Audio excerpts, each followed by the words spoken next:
Hello and welcome to the Writer in White. I'm trying something a little different with my videos, stepping away from the broad monthly updates to more targeted ones, something that I hope will help not only with interest in the videos, but in the process of streamlining and the creation of them. Moving forward, my reading updates and TBR updates will be their own individual videos broken down roughly into quarterly updates. Other content will be upcoming as well. My year started off ambitious. My TBR list did not have very many books, but most of them were very large, as is the nature of many fantasy novels nowadays. That combined with myriad of complications, personal and otherwise, which I somewhat touched on in my March update video, slowed things down considerably. So for as short as this update video will be, my hopes is that for subsequent ones, they will both be longer and somewhat more diverse in the content that I go over.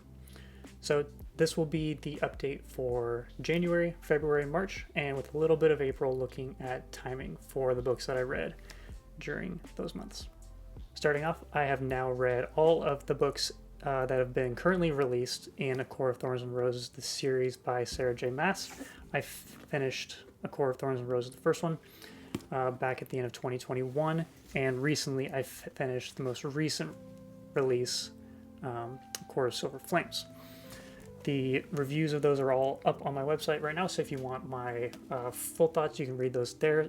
But briefly, I really enjoyed the first entry. I'm a sucker for great world building and interesting characters, and especially those that touch on and draw inspiration from mythology, legends, folklore, those sorts of things. So seeing fairies, fairy worlds, fairy magic tied into a fantasy story, and Maas does a very good job of introducing that in the first book, in an original setting that is heavily influenced by mythology and folklore. And this inspired retelling of tales like Beauty and the Beast, Tam Lin, another hint of potentially not the most original drawing from names and the source material, but Maas has shown time and time again that her storytelling is her craft, and she does a very good job with that, even if some of the elements are not handled with as much originality as I might like to see. Having one of the original sources of inspiration literally be the name of one of the main characters. Could she maybe have done more? Perhaps, but nevertheless, I really enjoyed the book, and it was enough for me as a reader to get me to read the rest of the series. Next entry, Court of Mist and Fury, was another great step.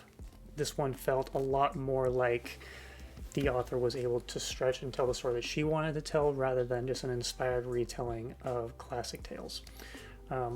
Both of those books, I think, showed the depth of what Maas can do.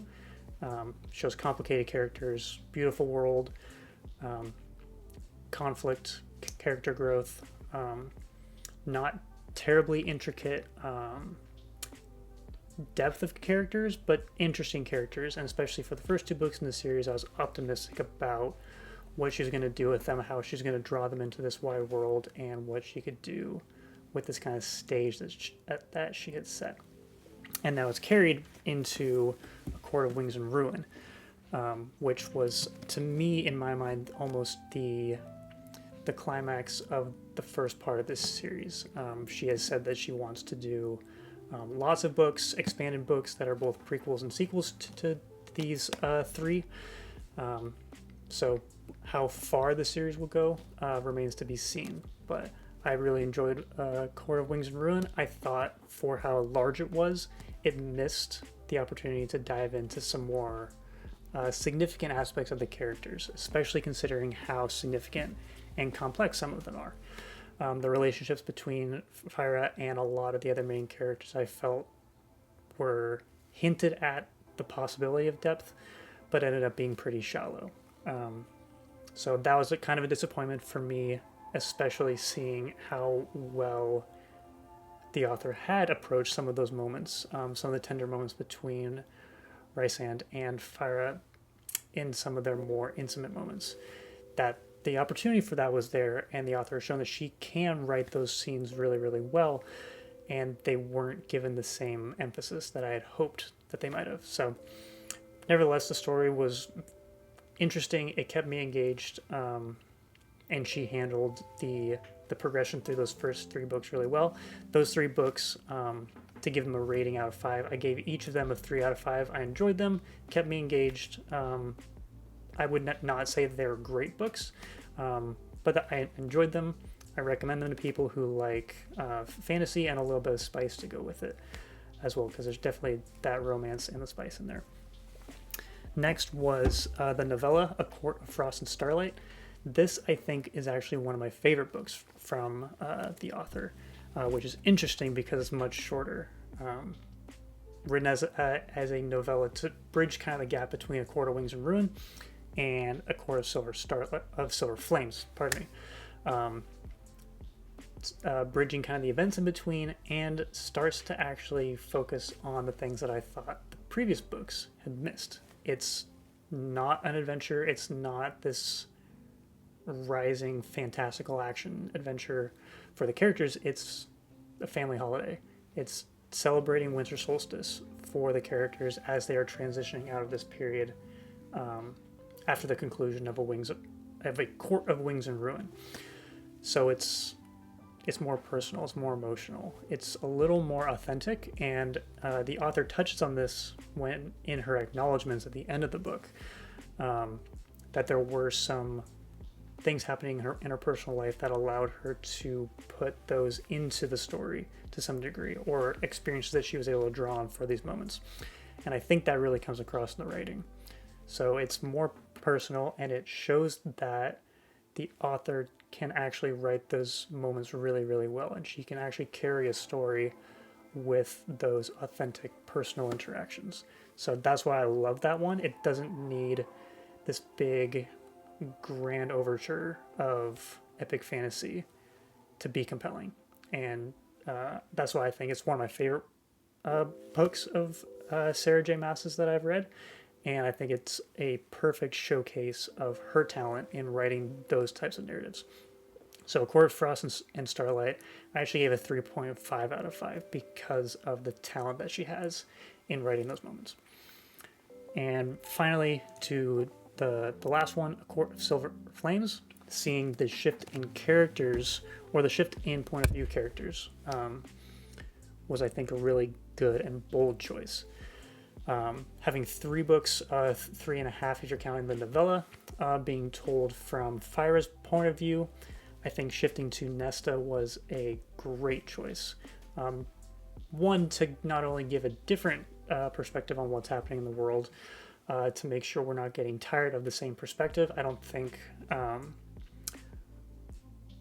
Rysand and Fyra's point of views were stale or stagnant by any means, but it was refreshing to have a different perspective on the characters. And I think similarly to how well the emotional and personal take on these stories that we saw in A Court of Frost and Starlight was seeing characters like Nesta and Cassian, who are not necessarily more emotional, but they have a different lens through which they view their world.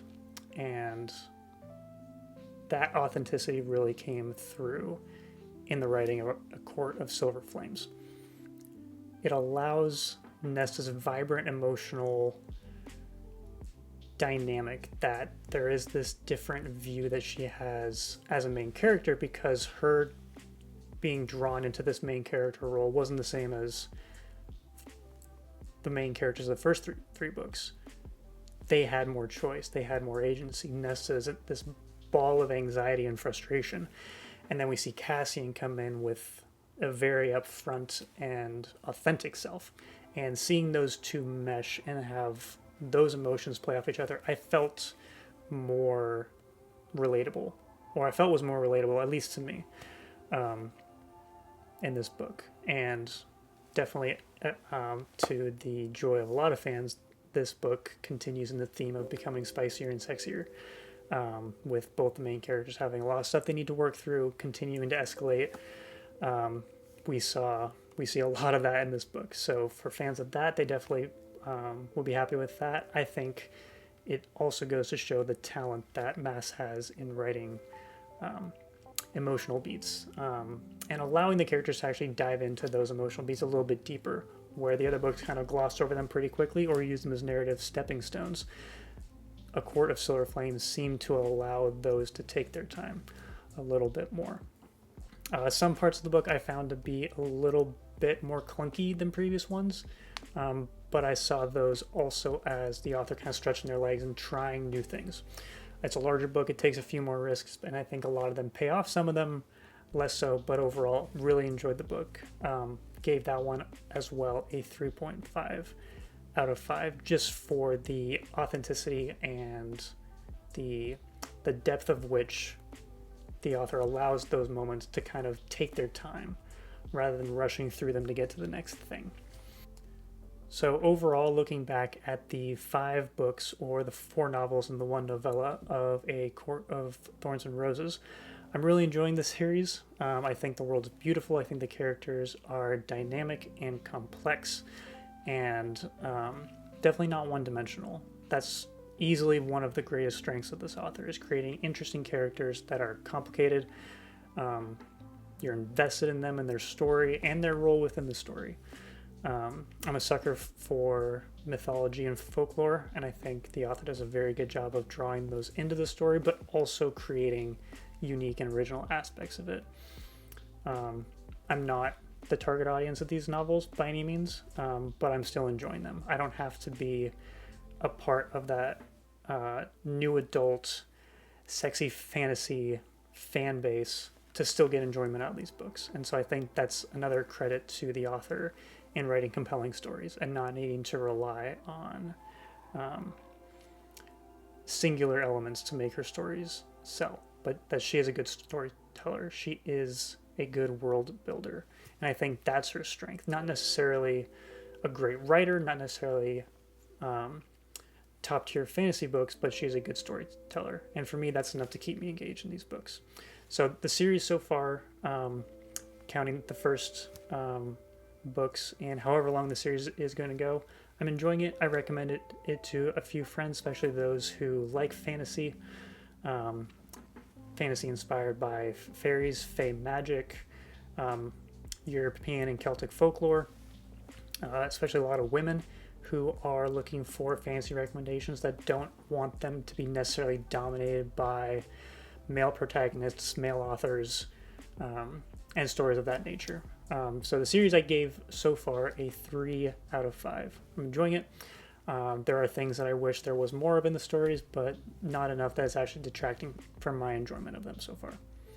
So I just want to say thank you guys for joining me. I will be back very soon with an update on my TBR list for books I am currently reading and books I am excited to be reading next. Remember, you matter, your story is important, and it is up to you to decide how and when you decide to share it with the world. See you next time.